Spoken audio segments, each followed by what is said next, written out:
اللهم صل على سيدنا ومولانا محمد وعلى سيدنا علي وسيدتنا فاطمة وسيدتنا زينب وسيدنا حسن وسيدنا حسين وعلى آله وصحبه وبارك وسلم اللهم صل على سيدنا ومولانا محمد الحمدللہ رب العالمین والصلاة والسلام علی سید الانبیاء والمرسلین اللہم صلی علی سیدنا و مولانا محمد وعلی آلہ واصحابہ وبارک وسلم وصلی علیہ۔ دنیا کے تمام دیکھنے والوں، تمام چاہنے والوں، تمام پیار کرنے والوں کو اور جہاں جہاں تک اس وقت میری آواز کو سنا اور مجھے دیکھا جا رہا ہے، جنید اقبال کی جانب سے انتہائی محبت کے ساتھ السلام علیکم۔ ایک بار پھر ناظرین، آپ کو پر نور صبح میں صبح نور کے ساتھ میں خوش آمدید کہتا ہوں، اور آئیے چلتے ہیں بلا توقف حضرت ابو انیس محمد برکت علی علیہ رحمہ کی تالیف اسماء النبی کریم صلی اللہ علیہ وآلہ وسلم سے رسول اللہ صلی اللہ علیہ وآلہ وسلم کا ایک اسم مبارک پڑھنے اور سننے کی سعادت حاصل کرتے ہیں۔ سیدنا الشافی صلی اللہ علیہ وآلہ وسلم، ہمارے سردار، شفا دینے والے، درود و سلام بھیجے اللہ آپ صلی اللہ علیہ وآلہ وسلم پر، آپ صلی اللہ علیہ وآلہ وسلم کے آل پاک اور صحابہ کرام رضوان اللہ تعالیٰ علیہم اجمعین پر۔ حضرت ابو درداء رضی اللہ تعالیٰ عنہ سے روایت فرماتے ہیں کہ حضور نبی کریم صلی اللہ علیہ وآلہ وسلم کی خدمت بابرکت میں کہیں سے انجیر سے بھرا ہوا تھال پیش کیا گیا۔ آپ صلی اللہ علیہ وآلہ وسلم نے فرمایا کہ اے میرے صحابہ، اسے کھاؤ۔ ہم نے اس میں سے کھایا، اور پھر آپ صلی اللہ علیہ وآلہ وسلم نے ارشاد فرمایا کہ بلا شبہ یہ جنت کا میوہ ہے، اس میں سے کھاؤ کیونکہ یہ بواسیر کو ختم کر دیتی ہے اور گٹھیاں یعنی جوڑوں کے درد میں مفید ہے۔ ناظرین کرام، آج 7 اپریل ہے، آپ جانتے ہیں، اور آج صحت کا عالمی دن ہے۔ دنیا بھر میں ظاہر ہے آج کانفرنسز ہوں گی، آج تقاریر ہوں گی، اور صحت کے حوالے سے بہت کچھ لوگوں کو بتایا جائے گا۔ معاملہ یہ ہے کہ آج کا جو شو ہے وہ بڑا ہی اہم ترین ہے۔ آپ اگر اسکرین کے اس طرف موجود ہیں، یہ سمجھ لیجئے کہ ہر ایک کے لیے آج کا شو ہے، کیونکہ ایسی کام کی باتیں آج ہم بتانے جا رہے ہیں جو شاید اس سے پہلے آپ نے ویسے نہ سنی ہو۔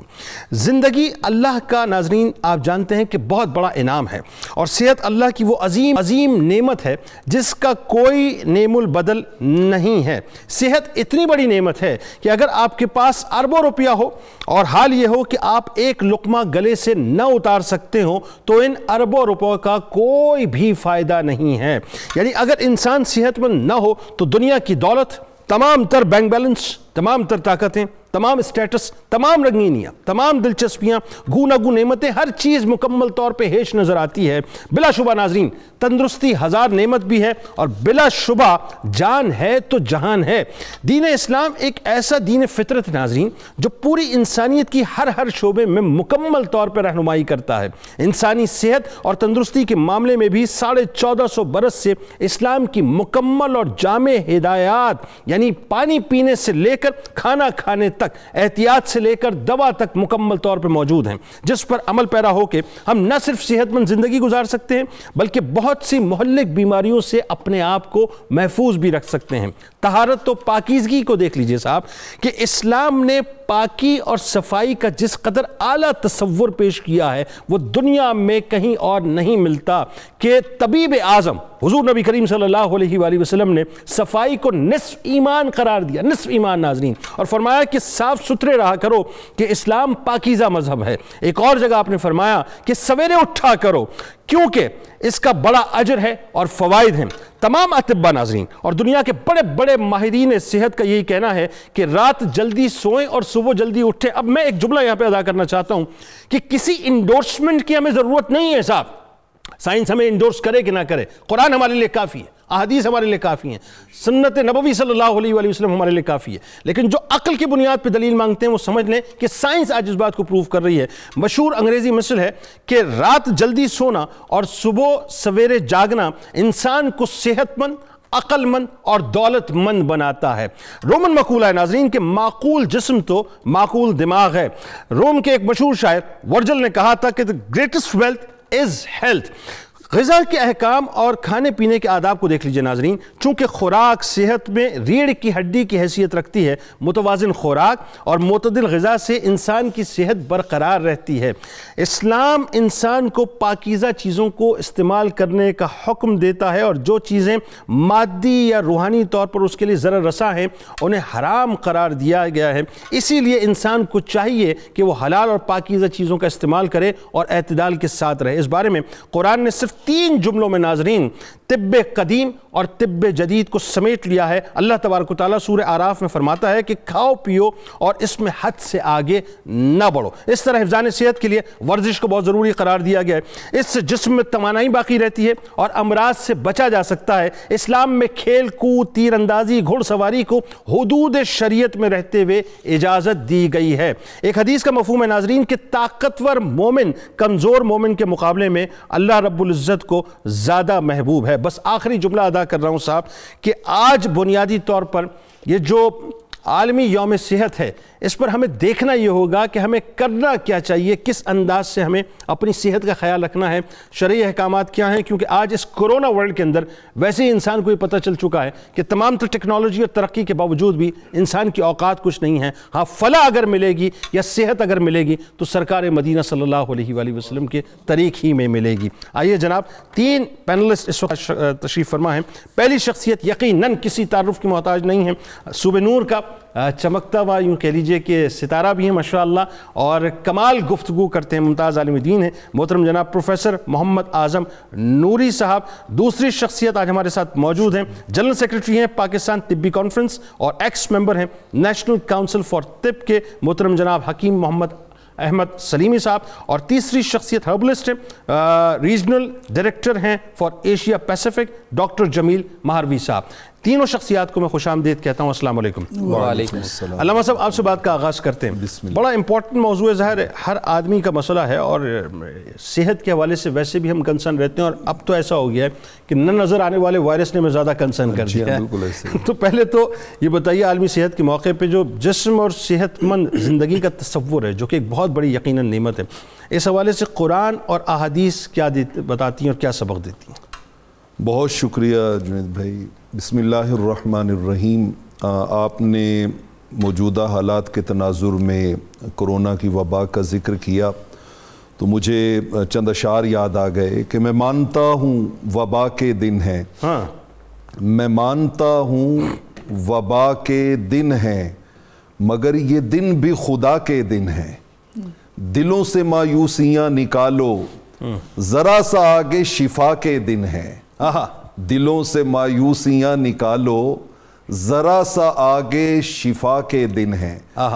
جس مالک نے یہ وبا بھیجی ہے وہی اس کی شفا بھی عطا فرمانے والا۔ سبحان اللہ، سبحان۔ آج اس عالمی دن کے موقع پر میں اللہ رب العالمین کے اس پیغام سے اپنی بات شروع کرنا چاہوں گا کہ اللہ کم الحاکمین نے قرآن مجید فرقان حمید میں ارشاد فرمایا وَإِن تَعُدُّوا نِعْمَةَ اللَّهِ لَا تُحْصُوهَا۔ فرمایا اگر تم سارے مل کر بھی اللہ کی نعمتوں کو کاؤنٹ کرنا شروع کرو، گننا شروع کرو، تو تم سارے مل کر بھی ان کو شمار نہیں کر سکتے۔ بے شک ایسا ہے۔ اچھا، سورہ نحل میں اللہ جل مجدہ نے ان نعمتوں میں سے ایک نعمت کا تذکرہ بائیں الفاظ فرمایا کہ وَمَا بِكُم مِّن نِّعْمَةٍ فَمِنَ اللَّهِ۔ تمہارے پاس جو بھی نعمت ہے یہ اللہ کی طرف سے ہے، لیکن ہوتا کیا ہے جب نعمت ہوتی ہے تو تم اس کی قدر نہیں کرتے۔ ثُمَّ إِذَا مَسَّكُمُ الضُّرُّ، اور جب تمہیں کوئی تکلیف، کوئی بیماری آ کر دبوچ لیتی ہے فَإِلَيْهِ تَجَارُونَ، پھر اس کے حضور فریاد کرتے ہو۔ حالانکہ چاہیے تو یہ تھا کہ جب وہ نعمت موجود تھی، اور امام قرطبی رحمت اللہ تعالی علیہ نے یہاں پر اس نعمت سے مراد فرمایا کہ صحت الجسم، اللہ، یعنی جس نعمت کی طرف قرآن متوجہ کر رہا ہے وہ نعمت جو ہے وہ انسانی صحت کی، عافیت کی نعمت ہے۔ بلکہ وہ حدیث پاک اگر ہم اس کے ساتھ ملا لیں تو بات زیادہ کلیئر ہوگی۔ رحمت کونین صلی اللہ علیہ وسلم نے فرمایا 5 چیزوں سے پہلے 5 چیزوں کو غنیمت۔ سبحان اللہ، سبحان اللہ۔ ان میں سے ایک چیز آقا علیہ السلام نے فرمایا کہ وَصِحَّتَكَ قَبْلَ سَقَمِكَ، اللہ، بیماری سے پہلے صحت کو غنیمت جانو۔ اور 2 چیزیں جس کا مفہوم اکثر ہماری سمجھ میں نہیں آتا، آقا علیہ الصلوۃ والسلام نے فرمایا 2 نعمتیں ایسی ہیں جو اللہ رب العالمین نے تمہیں کثرت سے عطا کی ہیں لیکن تم انہی کے معاملے میں دھوکے میں پڑے رہتے ہو. اللہ. نعمتان مغبون فیہما کثیر من الناس. 2 نعمتوں کے معاملے میں تم کثرت سے دھوکے کا شکار رہتے ہو. نمبر 1 الصحت اور نمبر 2 والفراغ. اللہ. انسان کی جو فراغت ہے اور اس کی جو صحت ہے. یہاں پر امام ابن جوزی نے بڑی خوبصورت بات کی ہے جناب.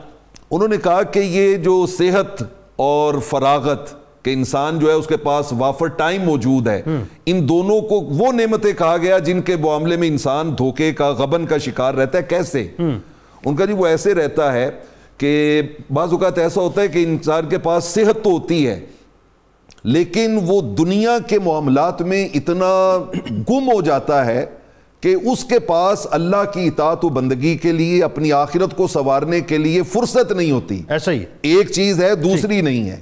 اور جب وہ بیماری کا شکار ہو جاتا ہے تو اب اس کے پاس فراغت ہے لیکن اس کے پاس اب صحت نہیں ہے.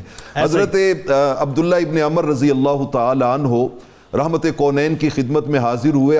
میں صحت کی اہمیت عرض کرنے لگا ہوں کہ آقا علیہ الصلوۃ والسلام اس معاملے میں صحابہ کرام کو کتنا زیادہ انسپائر کیا کرتے تھے. جی.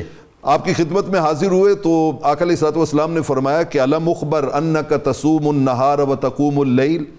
مجھے خبر پہنچی ہے تم ڈیلی روزہ رکھتے ہو اور ساری رات تم عبادت کرتے ہو. جی. حضرت عبداللہ ابن عمر رضی اللہ تعالیٰ عنہ کہتے ہیں میں نے عرض کی بلا یا رسول اللہ. آقا جی ایسا ہی ہے. آپ نے فرمایا نہیں, آج کے بعد ایسا نہیں کرنا. قم, رات کو قیام بھی کرو, ونم اور آرام بھی کرو. ٹھیک ہے. سم, روزہ رکھو بھی اور اگلے دن روزے کو چھوڑ بھی دو جو نفلی روزے ہیں. کیوں؟ اس کی آگے ریزن بیان کی. آقا علیہ الصلوۃ والسلام نے فرمایا اس لیے کہ فَإِنَّ لِجَسَدِكَ عَلَيْكَ حَقًّا, تیرے جسم کا بھی تجھ پر حق ہے. وَلِنَفْسِكَ عَلَيْكَ حَقًّا, تیری جان کا بھی تجھ پہ حق ہے. وَلِزَوْرِكَ عَلَيْكَ حَقًّا, تیرے گھر میں آنے والے مہمانوں کا بھی تجھ پر حق ہے. وَلِأَهْلِكَ عَلَيْكَ حَقًّا, تیرے گھر والوں کا بھی تجھ کے اوپر حق ہے. آقا علیہ الصلوۃ والسلام نے انسانی صحت کے حوالے سے بہت زیادہ زور دیا. سبحان اللہ. اور میں اگر ایک دو جملوں میں بات کرنا چاہوں تو ہمارے بہت بڑے ایک اٹامک سائنٹسٹ جو ہمارے صبح نور میں بھی کئی دفعہ انہوں نے آ کر اپنی محبتیں شامل کی, انجینئر خالد مسعود بشیر صاحب, بشیر مسعود صاحب انجینئر, انہوں نے ایک کتاب لکھی ہے اسلام کا جامع نظام صحت. سلطان بشیر محمود صاحب, انجینئر سلطان, ہمارے بہت بڑے اس ملک کا ایسٹ ہے, بہت بڑا ایسٹ ہے. انہوں نے اس کتاب میں انہوں نے اس چیز کو بیان کیا ہے. وہ کہتے ہیں کہ میں نے 70 سے 80 سال ریسرچ کی ہے اپنے ذاتی معاملات کے حوالے سے بھی اور دیگر معاملات کے حوالے سے بھی. انہوں نے کہا میں نے یہ دیکھا ہے کہ اگر انسان رحمت کونین صلی اللہ علیہ وآلہ وسلم کی عطا کردہ تعلیمات پہ عمل کرے تو اس کے بیمار ہونے کا سوال ہی پیدا نہیں ہوتا. اس میں کوئی دوسری رائے نہیں ہے, سوال ہی پیدا نہیں ہوتا. ایسا ہی ہے جی. اچھا جی, اب یہ بتائیے ذرا, حکیم صاحب آپ کی طرف آتے ہیں کیونکہ حکمت کے حوالے سے لوگوں کے بڑے جو ہے توجہ رہتی ہے کہ حکمت کے اندر ایک تو یہ کہ سائیڈ ایفیکٹس کوئی نہیں ہوتے, دوسرا یہ کہ وہ جا کر جو کاز ہوتا ہے اس کا بیسیکلی حکیم جو ہے وہ علاج کر رہا ہوتا ہے بنیادی طور پہ. اچھا, اب پہلے تو سب سے پہلے بتائیے جو طب نبوی کی روشنی میں لوگوں کو کلیئرٹی دیجئے کہ صحت کتنی بڑی نعمت ہے اور کس انداز سے ہمیں اسے دیکھنا چاہیے, لینا چاہیے. بسم اللہ الرحمن الرحیم. بہت شکریہ بھائی. طب نبوی کے ضمن میں اگر ہم کرونا کی ہی بات کریں تو صرف کرونا کی نہیں, میں کرونا کے ساتھ ساتھ سارے معاملات کو ہم, چونکہ کرونا کے بعد پوری دنیا کے سائنسدان ایک بار پھر بالکل جو ہے نا ہو گئے, پریشان ہو گئے ہیں کہ اتنی ساری ترقیات کے باوجود وہ ایسی وبا, عالمی وبا پر قابو نہیں پا سکے. اور پریشانی جب اتنی بڑی پریشانی آئی تو پھر کس طرف رجوع کیا سب, لیکن اصل بات محتاج تو وہیں جاتا ہے. جی. اور جب ووہان میں یہ معاملہ شروع ہوا تو اس وقت یہ ڈیبیٹ شروع ہوئی تو وہ اس وقت بھی یہ تھا کہ نبی کریم صلی اللہ علیہ وسلم کی احادیث نے ہی رہنمائی کی انسانیت کی کہ جب کہیں وبا پھیلے تو وہاں سے باہر مت جاؤ اور باہر سے وہاں مت آؤ. تو یہ جو عالمی میڈیکل سائنس کو جو نبی کریم صلی اللہ علیہ وسلم کے فرامین ہیں, یہ پہلا عالمی صحت کا چارٹر ہے کہ وہ اگر آج بھی تمام تر سائنسدان مختلف جگہ بھٹکنے کے بعد نبی کریم صلی اللہ علیہ وسلم کی تعلیمات سے رجوع کر لیں تو سارے معاملات کا حل ہے. بالکل ایسا ہے. ٹھیک ہے. اس میں اور یہ وبا کے حوالے سے چین نے کس طرح کنٹرول کیا وہ اسی حدیث مبارکہ پر عمل کرنے کے بعد ہی تھا. طب نبوی کے حوالے سے بتائیے لوگوں کو صحت کا خیال کیسے رکھنا چاہیے. دیکھیں نبی کریم صلی اللہ علیہ وسلم کی تمام فرامین جو ہیں وہ prevention is better than cure کی طرف رہنمائی کرتے ہیں. ایک معالج نبی کریم صلی اللہ علیہ وسلم کے دور مبارک میں وہاں پہ مدینہ شریف میں آیا اور وہ کافی دن اس نے اپنا مطلب شفا خانہ کھولا مگر کوئی مریض ہی نہیں آیا. ٹھیک ہے. تو نبی کریم صلی اللہ علیہ وسلم کے دربار میں حاضری ہوتی ہے اس کی اور وہ شکایت کرتا ہے کہ میرے پاس شاید میں مسلمان نہیں ہوں اس لیے میرے پاس کوئی نہیں آتا. تو نبی کریم صلی اللہ علیہ وسلم نے اسے فرمایا کہ اس ہمارے علاقے کے لوگ میرے صحابہ جو ہے نا بیمار ہی کام پڑتے ہیں. اس کی وجہ یہ ہے کہ یہ وقت پر سوتے ہیں, وقت پر اٹھتے ہیں اور جب تھوڑی بھوک رہ جاتی ہے تو کھانا چھوڑ دیتے ہیں. تو نبی کریم صلی اللہ علیہ وسلم نے ایسی تعلیمات فرمائی اپنے صحابہ کو. تو یہ طب نبوی بیسیکلی آپ اگر وہ حفظ صحت کے اصولوں پر نبی کریم صلی اللہ علیہ وسلم کی تعلیمات کی روشنی میں عمل کر لیتے ہیں تو بیماریوں سے محفوظ رہتے ہیں. اس کے ساتھ ہی نبی کریم صلی اللہ علیہ وسلم کے فرامین جا بجا ہمیں رہنمائی دیتے ہیں کہ مستند معالج سے علاج معالجہ کرنا ہے. ایک بڑے معروف صحابی کو جب تکلیف ہوتی ہے تو نبی صلی اللہ علیہ وسلم کی سعد بن ابی وقاص ٹھیک ہے تو پہلی دفعہ دل کی تکلیف کی تشخیص بھی فرمائی, علاج بھی تجویز فرمایا مگر ساتھ ہدایت کیا دی کہ اسے حارث بن کلدہ طبیب کے پاس لے کے جاؤ. جی ایسا ہی ہے. تو یہ ساری چیزیں تمام تر معلومات ہونے کے باوجود ہماری رہنمائی کے لیے فرما دیا کہ اسے مستند معالج سے رجوع کرنا چاہیے. تو طب نبوی ہمیں بیماریوں کے مقابلے کے حوالے سے حفظ صحت پر عمل کرنے کی تلقین کرتی ہے کہ اور اگر اسی روشنی اور پھر اس کے ساتھ اگر بیمار ہو جائیں تو اس کے علاج معالجہ کی طرف بھی رہنمائی کرتی ہے. اور مختلف فرامین میں اس میں کئی ایک چیزیں ہیں جو رہنمائی کے لیے موجود ہیں اور نبی صلی اللہ علیہ وسلم کے دور مبارکہ میں وہ پیش بھی آئی. اور اس پر ہربل میڈیسن کیا کہتی ہے اس حوالے سے؟ ایز ہربلسٹ بتائیے ذرا جڑی بوٹیوں سے جو لوگوں کو جو ہے صحت کا خیال کرنا چاہیے یا یوں کہیے کہ آپ کے شعبے کے اندر بنیادی طور پہ اس حوالے سے کیا کیا احتیاط ہیں؟ جی دیکھیں جنید بھائی دو طرح کی اس وقت جو ہے نا وہ ہم سائنس جس کو ہم سمجھتے ہیں, ایک پیورلی جو ہے وہ طب ہے, طب قرآنی ہے اور طب نبوی ہے. اور ہربل یعنی جو چیزیں اللہ تعالیٰ نے قدرتی طور پر پیدا فرمائی ہیں ان کے اندر شفا رکھی ہے. چونکہ قرآن کے اندر اللہ تعالیٰ نے فرمایا وَنُنَزِّلُ مِنَ الْقُرْآنِ مَا هُوَ شِفَاءٌ وَرَحْمَةٌ لِّلْمُؤْمِنِينَ کہ بے شک ہم نازل کرتے ہیں اس قرآن میں ایسی چیزیں جن میں سراسر شفا ہے اور یہ باعث رحمت ہے مومنین کے لیے.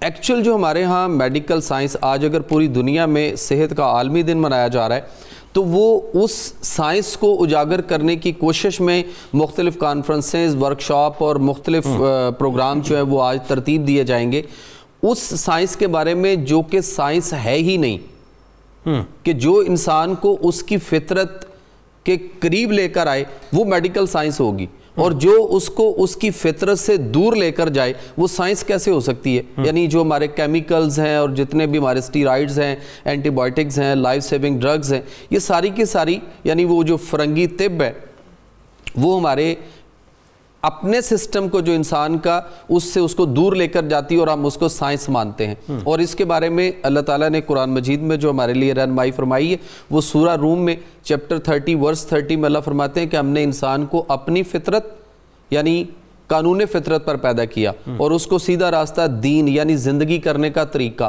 سسٹم اور وے آف لائف دیا.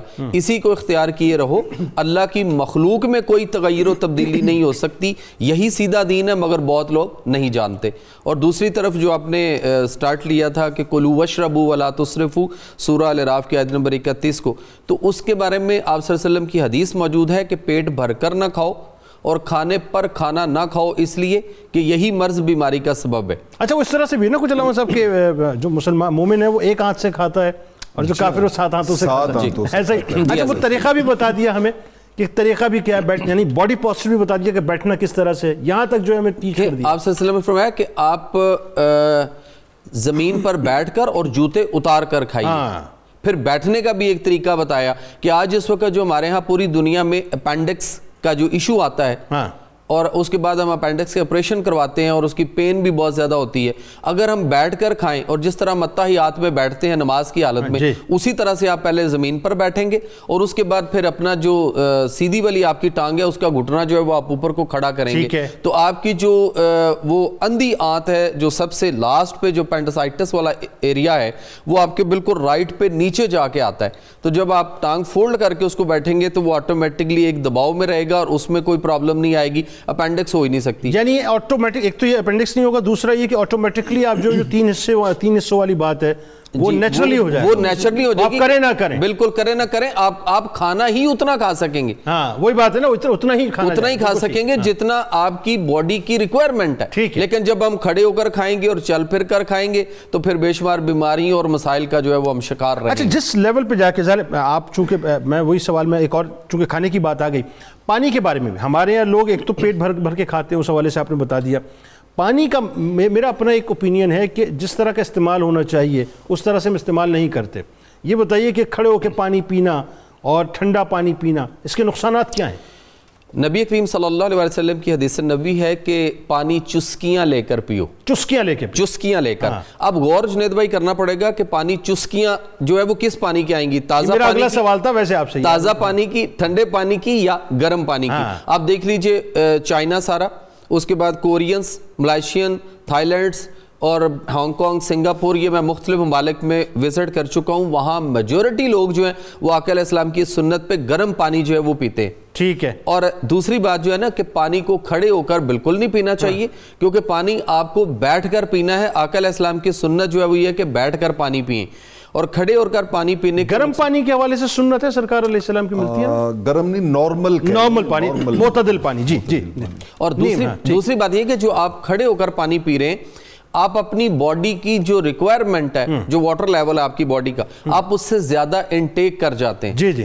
ایک نمبر دو, وہ آپ کی کڈنی پر افیکٹ کرتی ہے. جی بالکل کرتا ہے. دوسرا آپ کے معدے اور جگر پر افیکٹ کرتا ہے, آپ کے ڈائجسٹو سسٹم پہ افیکٹ کرتا ہے.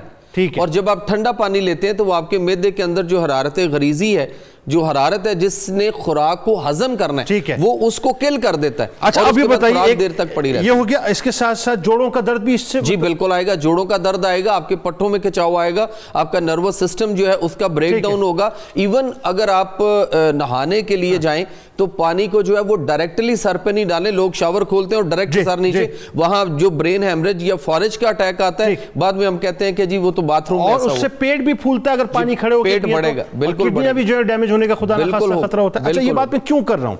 بات یہ ہے کہ بہت سے لوگ عقل کی دلیل پہ اس بات کو سمجھنا چاہتے ہیں. اب آپ ذرا فرمائیے, جن احادیث مبارکہ پہ ہم آف دا ریکارڈ بات کر رہے تھے کہ سرکار علیہ السلام نے کتنا کیٹیگوریکل بیٹھ کے پانی پینے کے حوالے سے فرمایا, اور کتنی ممانعت فرمائی کیٹیگوریکلی کہ کھڑے ہو کے پانی نہ پیو. جی جنید بھائی, اصل میں جو تعلیمات اسلامیہ کا حسن ہے وہ یہ ہے کہ اس کے اندر اللہ جل مجدہ نے وسعت رکھی ہے, تاکہ انسانی زندگی میں آنے والی کسی بھی سچویشن کو ایسا نہ ہو کہ کوئی آدمی کہے کہ اس معاملے میں اب اسلام یا قرآن یا حضور علیہ السلام کا فرمان میری کیا رہنمائی کرتا ہے. جی. احادیث نبوی میں اگر پانی پینے کے حوالے سے ہم بات کریں تو صحیح بخاری, صحیح مسلم کی اکثر احادیث وہ اس بات کی طرف ہمیں متوجہ کرتی ہیں کہ پانی کی جو آئیڈیل پینے کی حالت ہے وہ بیٹھ کر پینے کی ہے. واہ. یعنی اس حد تک آقا علیہ السلام نے اس پہ زور دیا ہے کہ آپ نے فرمایا کہ اگر تمہیں بیٹھ کر پینا بھول جائے اور تم کھڑے ہو کے پی لو یا کسی اور پوسچر میں پی لو, تو فرمایا کہ تم وہ اندر رکھنے کی بجائے اس کی کہہ کر دو. اللہ, کہہ کر کے نکال. یعنی میں یہاں تک پڑھ رہا تھا جس کا مفہوم میرے ذہن میں کچھ ہے, آپ فرمائیے کہ میری تصحیح فرمائیے کہ اگر تمہیں پتہ چل جائے کہ تم نے کیا پیا ہے, تم کہہ کر کے نکال. بالکل ایسے ہی ہے کہ تم کہہ کر کے اس کو باہر نکال دو. اور آقا علیہ السلام نے یہ کھڑے ہو کے پینے کی بات ہو رہی ہے, یہ کھڑے ہو کے پینے کی بات. لیکن سنت جو ہے اگر آپ سمجھ لیں تو 95% سے بھی زیادہ, بلکہ اگر میں اس کو 99 بھی کہہ دوں تو مبالغہ نہیں ہوگا کہ آقا علیہ السلام نے ہمیشہ پانی بیٹھ کے پیا. لیکن آپ نے مخصوص حالات کے لیے جب اضطراری کیفیت ہو, آپ کسی ایسی جگہ پہ ہیں جہاں نیچے کوڑا کرکٹ پڑا ہوا ہے, بیٹھنے کا کوئی انتظام ہی نہیں ہے, تو وہاں کے لیے آقا علیہ الصلوۃ والسلام نے کبھی کبھار کھڑا ہو کے پینے کی اجازت بھی دی. یعنی وہ استثنائی کیفیت. اور یہ زمزم کے لیے تو ویسے استثنائی کیفیت ظاہر ہے, وہ تو اس کی ایک اور کیفیت ہے. وہ تو ہے ہی کھڑے ہو کر پینا نا. ایک جملے میں سے بتا دیجئے کیوں زمزم کو جو ہے وہ کھڑے ہو کر پینے کے لیے سرکار علیہ السلام نے فرمایا؟ سائنس کیا کہتی ہے؟ سائنس یہ کہتی ہے کہ زمزم جو ہے اس میں شفا ہے. ٹھیک ہے. اور جب آپ بیٹھ کر پانی, عام پانی کی بات ہو رہی, جب ہم بیٹھ کر پانی پیئیں گے تو وہ آپ کی پوری باڈی میں پھیلے گا. ٹھیک ہے. اور بے شمار مسائل پیدا کرے گا. لیکن اس کو بیٹھ کر پیئیں گے تو جو ہمارا نظام, جب آپ کھڑے ہو کے پانی پیئیں گے تو پوری باڈی میں پھیلے گا. جی, جو اس وقت پوری باڈی میں پھیلے گا اور آپ کا ڈائجسٹو سسٹم جو ہے وہ اس کے لیے مسائل پیدا ہوں گے. ٹھیک ہے. لیکن زمزم جو ہے چونکہ اس میں شفا ہے اور اس جیسا پانی دنیا میں کوئی اور نعمت ہو نہیں سکتا, تو جب آپ وہ کھڑے ہو کر پیئیں گے تو پوری باڈی میں وہ جانا چاہیے جائے گا اور آپ کو فوری طور پر انرجیٹک کرے گا. میں نے اور آپ نے عمرہ میں, حج میں, طواف میں, کئی ساری جگہوں پہ جب ہم وہاں پہ پانی پیتے ہیں تو ہمارا انرجی لیول جو ڈیکریز ہوا ہوتا ہے, آپ دیکھیے گا کہ جب ہم ایک, اور پھر خوراک ہے سر, پراپر ایک خوراک بھر کر پانی پینے کو کہا ہے وہاں پہ. ایسا ہی پیٹ بھر کے پیتے ہیں, بار بار پیتے ہیں, وہ خوراک کے طور پر ہے. بالکل ٹھیک ہے. اختر اقبال صاحب جہلم سے ہمارے ساتھ ہیں. السلام علیکم. وعلیکم السلام سر, کیا حال ہے؟ جی سر, اللہ کا شکر ہے, آپ بتائیے سر. ٹھیک ہے جی, بہت اچھا پروگرام ہے آپ کا جناب. سوال یہ کرنا ہے کہ عام لوگ جو ہیں وہ یہ کورونا میں بھی احتیاط نہیں کرتے اور وہ کہتے ہیں جی یہ قرآن پاک کی آیت کا حوالہ دیتے ہیں اور جب میں بیمار ہوتا ہوں تو وہی اللہ مجھے شفا دیتا ہے. ٹھیک ہے. اس کی وضاحت فرما دیں مہربانی. بالکل جناب, بالکل آپ کو بتاتے ہیں. آپ کا بہت شکریہ, آپ نے ہمیں جوائن کیا. بڑا ریلیونٹ کوشچن ہے جی. آج عالمی یوم صحت کے موقع پہ تو یہ بات بالکل ہونی چاہیے کہ ہمیں کس حد تک احتیاط کرنی چاہیے. آئیے ناظرین, سرکار مدینہ صلی اللہ علیہ وآلہ وسلم کی بارگاہ اقدس میں درود پاک کا نذرانہ آپ بھی پیش کیجئے, ہم بھی پیش کرتے ہیں. اور انشاءاللہ جب لوٹیں گے تو علماء کرام سے بڑی اہم بات کرنے والا ہوں. لیکن ایک بات میں بھی کروں گا کہ آج ویسٹرن ورلڈ جو ہے وہ آرگینک لائف اور آرگینک فوڈ کی طرف جا رہا ہے, اور ہم نے اپنے آپ کو جو ہے وہ جنک فوڈ کی جو دوزخ ہے اس کے اندر برباد کر کے رکھ دیا ہے. درود پاک. اللہم صلی علی سیدنا و مولانا محمد وعلی سیدنا علی و سیدتنا فاطمہ و سیدتنا زینب و سیدنا حسن و سیدنا حسین وعلی وصحبه وبارك وسلم اللهم صل على سيدنا ومولانا محمد وعلى سيدنا علي وسيدتنا فاطمة وسيدتنا زينب وسيدنا حسن وسيدنا حسين وعلى آله وصحبه وبارك وسلم اللهم صل على سيدنا ومولانا محمد. خوش آمدید خواتین و حضرات. ناظرین کرام, عالمی یوم صحت کے دن آج حفظان صحت کے بنیادی اصول, طب نبوی صلی اللہ علیہ وآلہ وسلم اور اسلامی تعلیمات کی روشنی میں, یعنی اس موضوع پہ ہم گفتگو کر رہے ہیں.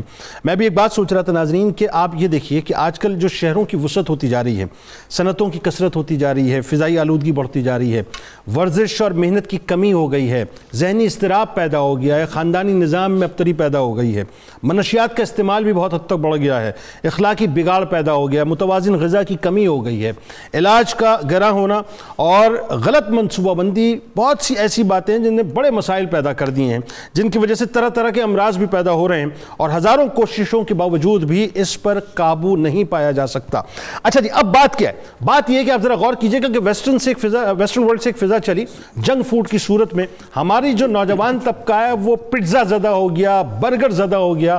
اب آپ کسی سے بھی پوچھیں تو اسے پیزا چاہیے, اسے برگر چاہیے, اسے سنیکس چاہیے, یعنی جنک فوڈز چاہیے. نتیجہ کیا نکلا؟ ویسٹرن ورلڈ نے یہ ساری وبا ہماری طرف پھینکی. انہوں نے یہ محسوس کیا کہ صاحب یہ تو بڑی خطرناک صورتحال ہے, وہ آرگینکس کی طرف چلے گئے. آج آپ امریکہ میں اٹھا لیجئے, کینیڈا میں اٹھا لیجئے, پورے یورپ میں آپ دیکھ لیجئے, آسٹریلیا ہے, جرمنی, ہر جگہ پہ آپ دیکھ لیجئے آرگینک اسٹورز کھل رہے ہیں, آرگینک فوڈ کی بات ہو رہی ہے, آرگینک ویجیٹیبلز کی بات ہو رہی ہے, آرگینک فروٹس کی بات ہو رہی ہے. یعنی وہ آرگینک لائف کی طرف جا رہے ہیں, وہ آرگینک لائف جو سرکار مدینہ صلی اللہ علیہ وآلہ وسلم کی لائف ہے. یعنی بنیادی طور پہ وہ رسول کریم صلی اللہ علیہ وآلہ وسلم کی زندگی کی طرف جا رہے ہیں, کیونکہ ان کو پتہ ہے حیات اسی میں ہے. اور ہم نے کیا کیا؟ ہم نے اپنے آپ کو تباہ کر دیا. سرکار علیہ السلام نے فرمایا کہ انسان کے جسم میں معدہ تالاب کی مانند ہوتا ہے. بڑی غور طلب بات ہے, اور سائنس آج اس کو پروف کر رہی ہے کہ پورے جسم کی رگیں معدے تک پہنچتی ہیں. جب معدہ صحت مند ہوتا ہے تو رگیں پورے جسم میں صحت اور تندرستی کو منتقل کرتی ہیں, اور جب معدہ بیمار پڑ جاتا ہے تو رگیں بیماری کو پورے جسم میں پہنچا دیتی ہیں.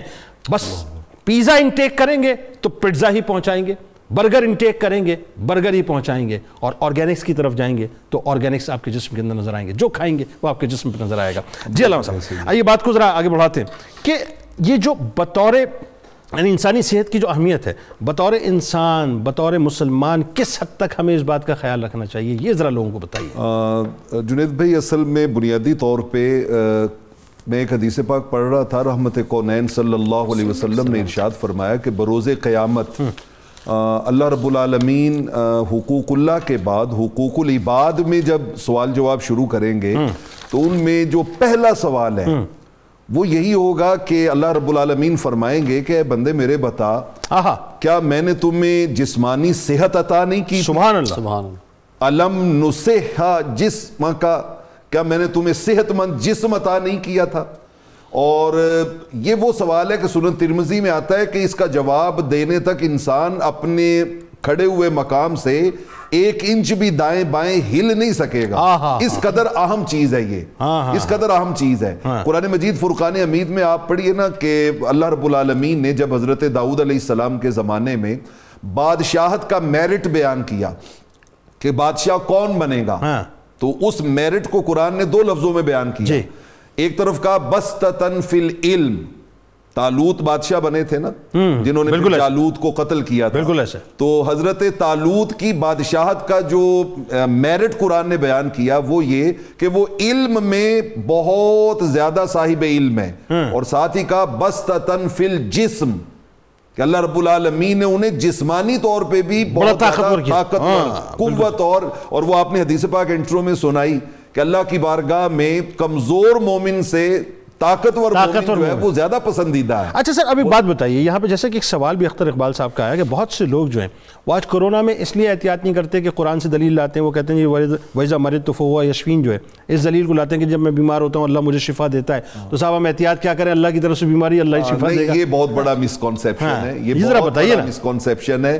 انسان کو اس میں مبتلا نہیں ہونا چاہیے, اس لیے کہ اللہ رب العالمین نے یہ دنیا دارالاسباب بنائی ہے. ٹھیک ہے, یہ کاز اینڈ ایفیکٹ کی دنیا ہے, اور نظام جو ہے یہ بھی اللہ کا بنایا ہوا نظام ہے. میں اس سلسلے میں عرض کرتا ہوں کہ رحمت کونین صلی اللہ علیہ وسلم نے صحیح بخاری صحیح مسلم کی متفق علیہ حدیث جی کہ ما انزل اللہ من دائن الا انزل له شفاء, ٹھیک ہے, بیماری بھی اللہ نے اتاری ہے, بالکل ٹھیک ہے, اور اس کے لیے شفا بھی اللہ نے اتاری. سبحان اللہ, سبحان. پھر حضور علیہ الصلوۃ والسلام نے فرمایا لکل دائن دواء, ہر بیماری کے لیے ایک دوا بھی موجود ہے. جب وہ دوا اس بیماری کے ساتھ آ کے مل جاتی ہے تو اللہ شفا عطا فرماتا ہے. اچھا, اسٹیٹس یہ بتاتے ہیں کہ تقریباً 4,500 بیماریاں ایک وقت میں انسان کے جسم میں ہوتی ہیں, اور انسان کا جو امیون سسٹم ہے اللہ نے اتنا مضبوط رکھا ہے کہ وہ ایکٹیو نہیں ہو پاتی. لیکن وہ بات ہے آج جیسے آپ دیکھیں نا ویکسین جو لگ رہی ہے وہ کیا ہے, آپ کے ایکچولی امیون سسٹم کو جو ہے بوسٹر دے رہے ہیں نا, بالکل ایسے ہی. لیکن اللہ نے جو آپ کو وہ اس سے پہلے ایک بوسٹر آپ کے جسم میں دی, پوری جو جسمانی فیکٹری ہے اس کے اندر ساری چیزیں موجود ہیں. اب ذرا یہ بتائیے کہ اگر میں یہ کلیم کروں کہ ٹھیک ہے یہ پرابلم ہے کہ آج صاف پینے کا پانی جو ہے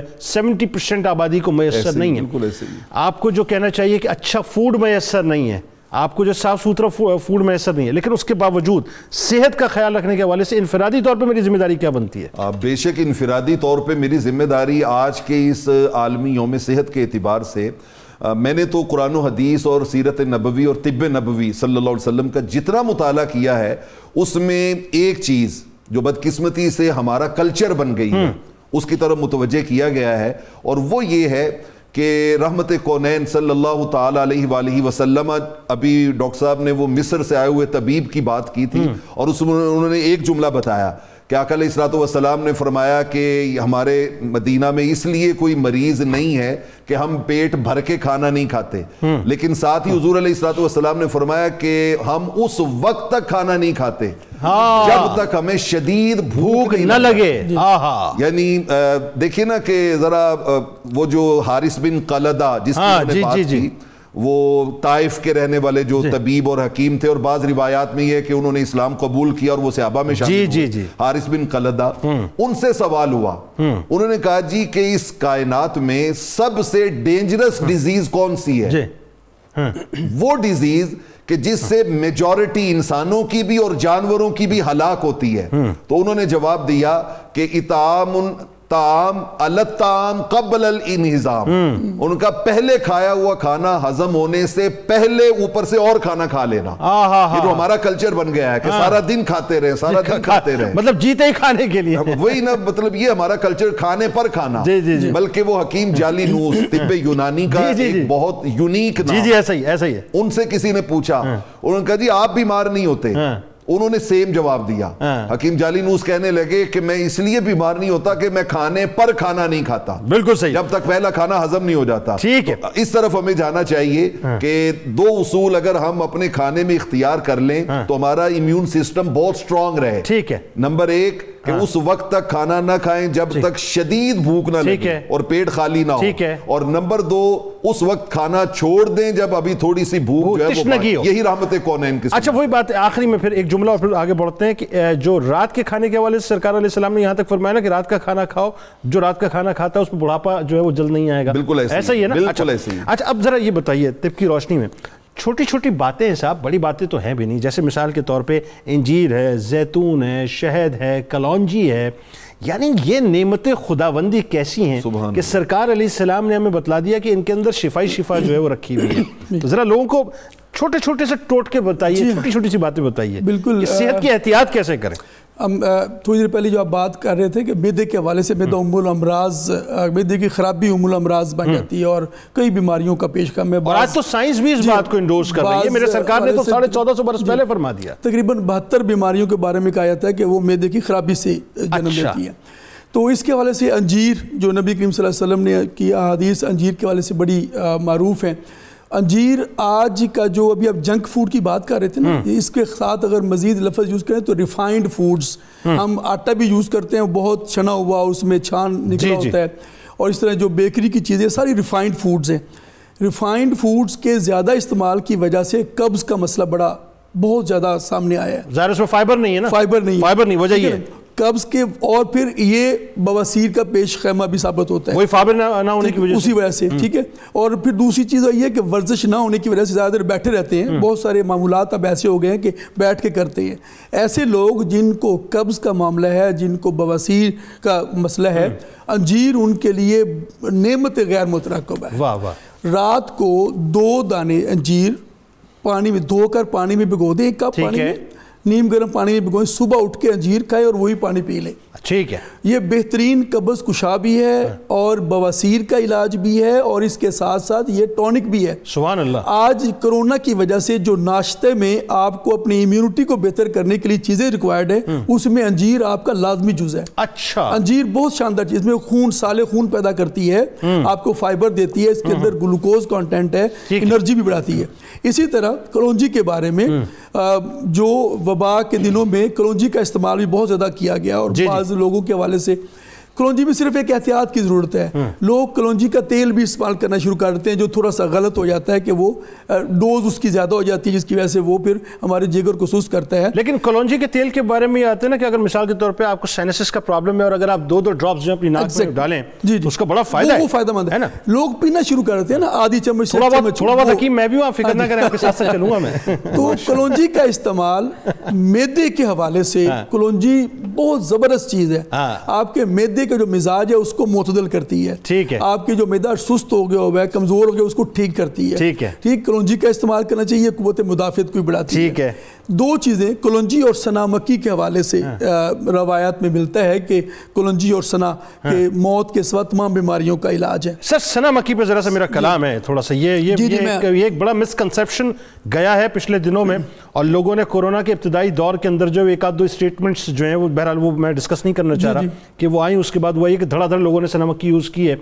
سنا مکی کے حوالے سے سرکار علیہ السلام کی میرا خیال ہے, جہاں تک میں نے پڑھا ہے, آپ ذرا انڈوز فرمائیے گا, کہ وہ بنیادی طور پہ پیٹ کی صفائی کے حوالے سے اور اس حوالے سے ہے نا, جی میں وہی ایسا ہی ہے نا, بالکل ایسے میں یہی وہ حدیث مبارکہ ہے نا, تو کورونا کا علاج اس میں کہیں نہیں قطع نہیں ہے, میں وہی عرض کرنے والا تھا. سنا مکی کے حوالے سے ایک تو یہ کہ نبی کریم صلی اللہ علیہ وسلم نے مستند معالج کی طرف رجوع کرنے کے لیے بات کہی ہے, کوئی بھی چیز اپنے طور پر استعمال کرنی نہیں چاہیے, پہلی بات تو یہ, اور یہ نبی صلی اللہ علیہ وسلم کے فرمان کے مبارک کے مطابق ہے.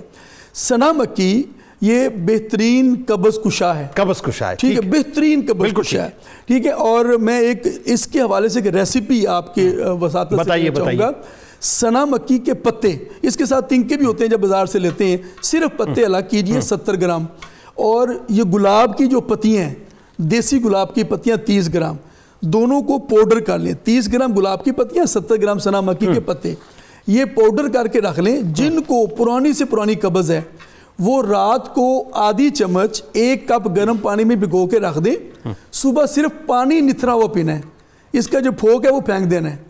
تو یہ پرانی سے پرانی قبض, اور خاص طور پر آج کل ذیابیطس کے مریض بہت زیادہ تیزی سے بڑھ رہے ہیں, ذیابیطس کے مریضوں کو بھی قبض کا عرضہ بہت زیادہ دیکھنے میں آ رہا ہے, ان کے لیے بھی یہ بہترین چیز ہے سنا مکی کا یہ جو پاؤڈر کر کے استعمال کرنا. اسی طرح زیتون کے حوالے سے نبی کریم صلی اللہ علیہ وسلم, زیتون ایک بہترین پھل ہے, اس کا تیل بھی استعمال کرنا چاہیے, اس کا پھل بھی استعمال کرنا چاہیے, اور یہ قوت مدافعت کو بڑھاتا ہے. اور آج اس میں جنید صاحب ایک چیز جو ہوتی ہے نا, یہ کولیسٹرول لیول کا معاملہ, یہ بہت زیادہ خطرناک حد تک بڑھ رہا ہے, اور جس طرح ہم اوور ایٹنگ کی بات کرتے ہیں تو مختلف چکنائیاں جو ڈالڈا گھی یوز کرتے ہیں یا باقی آئل یوز کرتے ہیں تو اس سے کولیسٹرول لیول بڑھتا ہے. وہ زیتون کا تیل ہے جس سے کولیسٹرول لیول ٹھیک ہوتا ہے. کیوں نہ ہو, میرے سرکار علیہ السلام نے مولا کائنات کو ترغیب فرمائی کہ علی اسے کھاؤ بھی رضی اللہ تعالیٰ عنہ علیہ السلام, اور اس کو اپنے جسم پہ مالش بھی کرو اس کے تیل سے. کیا کمال بات. ایک چھوٹی سی بات زیتون کے حوالے سے نا, ہمارے کولیسٹرول میں ڈاکٹر صاحب بیٹھے ہوئے لیپڈ پروفائل میں ایک مفید چکنائی بھی ہوتی ہے, اسے HDL کہتے ہیں. کچھ بری چکنائی ہوتی ہے, LDL, VLDL, ٹرائیگلیسرائڈز وغیرہ ہوتے ہیں, اور ایک HDL ہوتی ہے مفید چکنائی. ساری چکنائیاں باقی استعمال کرتے ہیں تو بری چکنائیاں بڑھتی ہیں تو اچھی چکنائی کم ہو جاتی ہے. اچھا, اس کی ریشو متناسب رہنا بڑی ضروری ہوتی ہے. صحیح. زیتون واحد تیل ہے جس کے استعمال سے HDL ٹھیک رہتا ہے. کیا بات ہے, ٹھیک ہے, کیا بات. اچھا, اب اس میں ایک وضاحت اور کر دیجیے, اب چونکہ وہ ظاہر ہے سوال, اب بات آ گئی تو سوال پہ جانی چاہیے بات, کہ ایک مجھے لگتا ہے ایسا کہ ہمارے غلط العام یہ ہے کہ لوگ زیتون کے تیل میں جو کھانا پکاتے ہیں وہ نقصان دہ ہو جاتا ہے. میرا اوپینین ہے, آپ یس میں آپ کے اوپینین کو بالکل انڈورس کرتا ہوں. زیتون کے تیل کو پکا کے نہیں کھانا چاہیے, اسے کچا استعمال کرنا چاہیے نا. بالکل ٹھیک ہے. اچھا, ہمارے یہاں وہ چونکہ اسٹیٹس کانشیس لوگ ہو گئے نا کہ جی کھانا کس میں پکتا ہے, آلیو آئل میں پکتا ہے. وہ آلیو آئل میں پک نہیں رہا, وہ زہر بنا رہے ہیں اس کو. اچھا جی ڈاکٹر صاحب آئیے اگلی بات کی طرف. اس میں 2-3 باتیں ذرا لوگوں کو بتائیے. ہمارے یہاں سافٹ ڈرنکس کا استعمال بہت زیادہ ہو گیا ہے, اور آج صورتحال یہ ہو گئی چونکہ احتیاط کی ہم بات کر رہے ہیں, تو ایز ہربلسٹ آپ ہمیں بتائیے کہ سافٹ ڈرنکس, اور خاص طور پر رمضان المبارک آنے والا ہے, سافٹ ڈرنکس لوگ بہت زیادہ پیتے ہیں, دمے کا پرابلم اس میں ہوتا ہے, سانس کا پرابلم لوگوں کو ساتھ ساتھ ہوتا ہے, پھر ڈائریکٹلی مجھے لگتا ہے ایسا ہے کہ آپ کے گردوں پر اس کا افیکٹ ہوتا ہے. تو ذرا اس بارے میں لوگوں کو بتائیے. سر بات یہ ہے کہ جتنے بھی کولڈ ڈرنکس ہیں, سافٹ ڈرنکس ہیں اور انرجی ڈرنکس ہیں, یہ سارے کے سارے انسان کے لیے مضر صحت ہیں. اس کے اوپر ایک باقاعدہ ریسرچ ہوئی ہے, میں وہ ذرا اس کی وضاحت کر دیتا ہوں. بتائیے کہ اگر آپ 1 گلاس کولڈ ڈرنک, کوئی بھی کولڈ ڈرنک آپ 1 گلاس لے لیں, اور 1 گلاس آپ کوئی بھی ٹوائلٹ کلینر لے لیجئے, اور دونوں کو اگر ہم لیبارٹری میں لے جا کر اس کا پی ایچ ویلیو جو اس کی ہوتی ہے نا, ایسڈ کتنا ہے اس کے اندر, اگر ہم اس کی وہ جانچکاری جو ہے وہ کریں پراپر اس کی, تو وہ یہ نکلتا ہے کہ آپ کے کسی ایک گلاس میں کولڈ ڈرنک میں 2.4% اس میں ایسڈ ہے. اور سیم اگر آپ کوئی بھی ٹوائلٹ کلینر لے لیجئے جو ہم باتھ روم میں فلش کو صاف کرنے کے لیے استعمال کر رہے ہیں, اس کا 1 گلاس جو ہے اس کے اندر بھی 2.4% سیم جو ہے وہ ایسڈ موجود ہے. اور دوسری بات یہ ہے کہ میں اپنی پریکٹس میں بچوں کو دیکھ رہا ہوں کہ 6-6.5 سال کے بچے میرے پاس اس وقت رجسٹرڈ پیشنٹ ہیں جن کے کڈنی فیلئر ہے اور وہ ڈائلسس پہ ہیں, بلڈ یوریا, کریٹینائن اور ان کے بلڈ یوریا, نائٹروجن وغیرہ سارے کے سارے بڑے ہوئے ہیں, گردے سکڑ رہے ہیں, گردوں کے سائز بڑھ رہے ہیں, اور گردوں کے اندر جو فلٹرز اللہ نے 10 لاکھ اور 10 لاکھ 20 لاکھ نیفرونز فلٹرز گردوں میں دیے ہیں جو ہمارے صفائی کا کام کرتے ہیں, اور ہم کولڈ ڈرنک 15, 20, 30, 35 روپے کی پی کر ہم اپنے گردے بھی خراب کر رہے ہیں, اپنا معدہ بھی خراب کر رہے ہیں, اس کے اندر ایسیڈیٹی, تیزابیت, اور خاص طور پہ اس وقت ایک بیماری جو معدے کے حوالے سے ہے وہ ایچ پیلوری ہے, جس کو ہم ہیلیکوبیکٹر پیلوری کہتے ہیں. وہ اس وقت پاکستان سمیت پوری دنیا میں ہر تیسرا بندہ اس کا شکار ہے. اس کی وجہ فاسٹ فوڈ, جنک فوڈ اور فروزن فوڈ, خاص طور پہ جو ہم فریجوں میں فوڈ کا بڑا کنسپٹ ہمارے آپ دیکھیے کہ جو ہم فریجوں میں چیزیں رکھ کر فریز کر کے کھاتے ہیں, نمی جو ہے, نمی جہاں بھی ہوگی, اگر کپڑوں میں ہلکی سے نمی ہو تو طے کر کے خواتین کپڑوں میں اسی طرح نہیں رکھتی, اور اسی طرح سے اگر نمی دیوار پہ آئے تو دیوار خراب ہوتی ہے, اور فریج کے اندر نمی اور ہم ہر چیز فریج میں رکھ کے اس نمی میں خراب کر کے وہ کھا رہے ہیں, اور اس سے ہمارا معدہ اور کئی ساری بیماری. اچھا سر, اسی طرح سے وائس ورسا اگر آپ ویسے آ جائیے اوون کے استعمال کے اوپر, ہمارے یہاں ایک تو فروزن فوڈ کا کنسپٹ بہت ہو گیا, اوون کا استعمال بھی اسی طرح سے بہت ہو گیا. سر وہ اوپر سے ریزز کے ساتھ آپ اوپر سے گرم کر لیتے, چیز اندر سے ٹھنڈی ہوتی ہے. چلے اگر اندر سے ٹھنڈی بھی مطلب گرم بھی ہو جائے سر وہ آپ تو پھر بھی وہ نقصان دہ, پھر بھی نقصان دہ. اور دوسری بات جو ہم میدا یا ان چیزوں کے اوپر بات کر رہے ہیں, تو میں ایز اے ہربلسٹ 2-3 چیزیں آپ کو دیتا بتائیے, ٹپ بتائیے لوگوں. جی وہ بتانے لگا ہوں کہ اس وقت جو جن کے میدے کے مسائل خاص طور پہ, ان کے لیے ادرک, زیرہ سفید اور سبز پودینہ, 3 چیزوں کا کہوا جو ہے. ادرک آپ نے لینا ہے اپنے ہاتھ کے انگوٹھے کا, یہ 1 پور سائز ادرک کا ٹکڑا, آدھا چمچ زیرہ سفید چھوٹا چائے والا, اور 3 سے 4 ٹہنیاں پودینے کی سبز پتوں سمیت 2 گلاس پانی میں ڈال کے چولہے پہ رکھ کے آپ اس کو ہلکی آنچ پہ پکائیں. جب یہ پکتے ہوئے آدھا گلاس رہ جائے تو آپ اسے نیچے اتار کر چھان لیجئے, اور اس میں حسب ذائقہ شہد ڈال کر آپ اس کو نیم گرم پیجئے, معدے کے لیے بہت اچھا ہے. اور جو ہم جوڑوں کے مسائل ہیں, پٹھوں کے مسائل ہیں, اور ایک جرنل ٹانک کے طور پر میں ایک آب حیات ٹائپ ایک آپ کو چیز دے دیتا ہوں کہ ادرک, زیرہ سفید, سبز پودینہ, دال چینی اور کلونجی, ان 5 چیزوں کا کہوا جو ہے وہ ہمارے لیے دن میں 3 دفعہ پینا ہمیں بہت ساری بیماریوں سے جو ہے وہ نجات دیتا ہے. اچھا ایک مختصر ٹپ دے دیجئے, بلکہ آپ ہی دے دیجئے, کہ یہ ہمارے یہاں جو بلڈ پریشر کا مرض ہے وہ چونکہ ظاہر ہے گرمی کا سیزن بھی آتا ہے, پھر رمضان بھی, اور نارملی ہوتا یہ ہے کہ ہم وہ قوم ہے کہ سڑک پہ کھڑے ہوں گے بلا وجہ ہمارا بلڈ پریشر ہائی ہو جاتا ہے, تو کوئی ٹپ بتائیے لوگوں کو. اس کے لیے ایک تو چھوٹی چندن ایک مل جاتی جسے اسرول کہتے ہیں, اور اس کے نام پہ ادویات بھی موجود ہیں مارکیٹ میں, یہ اور سندل, ٹھیک ہے, سندل لکڑی اور چھوٹی چندن, یہ دونوں پاؤڈر کر لیں برابر وزن, اور بالکل معمولی چمچ کا 1/4 حصہ پاؤڈر پانی کے ساتھ استعمال کرنے تو بڑا فائدہ مند ہے. اس کے علاوہ دھنیا, خشک دھنیا جو ہمارے کچن میں ہوتا ہے, چینی اور خشک دھنیا برابر وزن پاؤڈر کر کے رکھیں, یہ بھی فائدہ مند ہے. اچھا سر ایک بات بتائیے علامہ صاحب, فائنلی چونکہ اب ہم جا رہے ہیں اس طرف, تو دوبارہ میں چاہتا ہوں اسی طرف آ جائیں کہ اسلام نے جو ایک نظام دیا ہے ہمیں, جس میں نظام عبادات کو آپ دیکھ لیجئے, نظام معاشرت کو دیکھ لیں, نظام سماج کو دیکھ لیں, ہر جگہ پہ صحت کا خیال رکھا ہے. بلکہ ایک بات اور کہ وہ خوراک کیسے اثر انداز ہوتی ہے, بالکل ہے نا, جسمانی اور روحانی طور پہ, وہ بھی ایک نظام دے دیا. اور اسی کے ساتھ ساتھ میں تو مطلب بڑی قربان جاؤں اپنے رب کے کہ کیا خوبصورت بنت فجر کی نماز سے لے کے عشاء تک آپ دیکھیے کہ جہاں پیٹ خالی ہے وہاں نمازوں کو کم کر دیا, جہاں پیٹ بھرا ہوا ہے وہاں ایکسرسائز زیادہ کروا دی. ذرا بتائیے لوگوں کو یہ مختصراً اس پہ ذرا کامنٹ فرمائیے. جنید بھائی, اصل میں اسلام دین فطرت ہے نا, تو اسلام دین فطرت ہونے کے اعتبار سے آپ اس کو یوں سمجھ لیں کہ آج ہماری زندگی میں کمپیوٹر بہت زیادہ داخل ہے. جی ایسا ہی ہے. تو کمپیوٹر کا جتنا بھی سسٹم ہے وہ 2 چیزوں کے ساتھ چلتا ہے, ایک ہارڈ ویئر ہوتی ہے, ایک سافٹ ویئر ہوتا ہے. جی, اللہ رب العالمین نے انسانی باڈی کو ہارڈ ویئر بنایا ہے اور اس میں موجود روح کو اس کا سافٹ ویئر بنایا ہے. جی جی جی, ہم جتنی زیادہ توجہ ہارڈ ویئر کو ٹھیک کرنے کی طرف دیتے ہیں, اگر اس سے آدھی توجہ ہم روح کے سافٹ ویئر کو ٹھیک کرنے کی طرف دے دیں تو ہمارا سارا معاملہ بہت سبحان اللہ, بہت ایزی ہو جائے. میں یہاں پر مجھے جاپان کے oldest man of the world, یہ 2020 میں ان کا انتقال ہوا ہے. اچھا, چیتسو واتانابے 1907 میں پیدا ہوئے, 113 سال کی عمر پائی انہوں نے. ذرا دیکھیے, انہوں نے آخری ایام میں ایک انٹرویو دیا, ان سے کسی نے پوچھا کہ آپ کی 113 سال عمر ہو گئی ہے, اس کا راز کیا ہے؟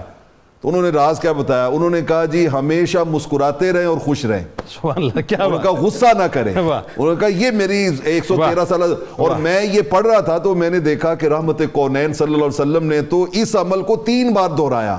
ایک شخص نے آگے پوچھا یا رسول اللہ مجھے کوئی ایسی وصیت کیجئے جو میری دنیا و آخرت کو سنوار دے. آپ نے فرمایا غصہ نہ کرو. اس نے پھر کہا حضور کوئی اور, فرمایا غصہ نہ کرو. اس نے کہا حضور پھر کوئی اور, فرمایا غصہ نہ کرو. اور حضرت انس رضی اللہ تعالیٰ عنہ کہتے ہیں کہ آقا علیہ الصلوۃ والسلام سے زیادہ مسکرانے والا ہم نے کبھی زندگی میں. سبحان اللہ. آپ دیکھیے نا کیسی کمال بات ہے کہ وضو کرو تو جس عضو کو آپ دھو رہے ہیں اس کے گناہ جھڑ رہے ہیں. سائنس آج پروف کر رہی ہے کہ گناہ کے ساتھ ساتھ جو ہے گناہ تو اسلام کہہ رہا ہے جراثیم جو ہے وہ ختم ہو جاتے ہیں, بیماریاں ختم ہو جاتی ہیں. بالکل ایسے ہی ہے. اور نماز اٹسیلف سب سے بڑی ایکسرسائز, اور طہارت کو اور صفائی کو ایمان کا لازمی حصہ قرار دیا گیا. آج 20 سیکنڈ تک دنیا ہاتھ دھلوا رہی ہے. آپ کو جو ہے وہ جناب وضو کی صورت میں بتلا دیا کہ پراپر وضو کر لو, پراپر غسل کر لو تو بیماریوں سے محفوظ رہو گے. غذا کے حوالے سے آخری جملہ بس ہمیں جی غذا کے حوالے سے بہترین جو معمول بتایا, عشاء کے بھی آپ نے ذکر کیا, زیادہ رکھتے ہیں کہ اگر ہم پوری سال یہ معمول بنا لیں کہ رات کا کھانا جلدی کھائیں اور اس کے بعد عشاء کی نماز ہو تو آپ بہت سارے معاملات سے ویسے بچ جاتے ہیں. ایک سنگل لائن سر, میرا ایک جملہ ہے, خوراک کو ادویات کے طور پر کھائیں ورنہ ادویات خوراک کی طرح کھانا پڑیں گے. کیا بات ہے جی, آپ تینوں کا بہت شکریہ, آپ تشریف لائے. ناظرین کرام بڑا لطف آیا اس شو میں, اور یقیناً بہت سی باتیں آپ تک ایسی پہنچی ہوں گی کہ جس میں انشاءاللہ آپ کو بہت فائدہ ہوگا. کتاب الشفا کی جانب چلتے ہیں. زیتون کے فوائد آپ کے سامنے پیش کرتے ہیں. حضور نبی کریم صلی اللہ علیہ وسلم نے فرمایا کہ زیتون کھایا کرو اور اس کے تیل سے مالش کیا کرو. جو شخص زیتون کے تیل سے مالش کرتا ہے تو اس کے پاس 40 روز تک شیطان نہیں آتا. کیا کمال بات ہے ناظرین, یعنی جسمانی فائدہ تو ہے ہی, اس کا روحانی فائدہ کتنا ہے. امیر المومنین حضرت عمر فاروق رضی اللہ تعالیٰ عنہ کا قول مبارک ہے کہ کم بولنا حکمت, کم کھانا صحت اور کم سونا عبادت ہے. روزنامہ 92 نیوز میں آج کا موضوع بیان صحت کے بنیادی اصول طب نبوی صلی اللہ علیہ وآلہ وسلم اور اسلامی تعلیمات کے حوالے سے آپ ضرور پڑھ سکتے ہیں. ٹویٹر پہ ہمیں ضرور فالو کیجئے گا, فیس بک پیج کو ضرور لائک کیجئے گا, اور یوٹیوب چینل کو سبسکرائب کر کے بیل آئیکن کو ضرور کلک کر لیجئے گا.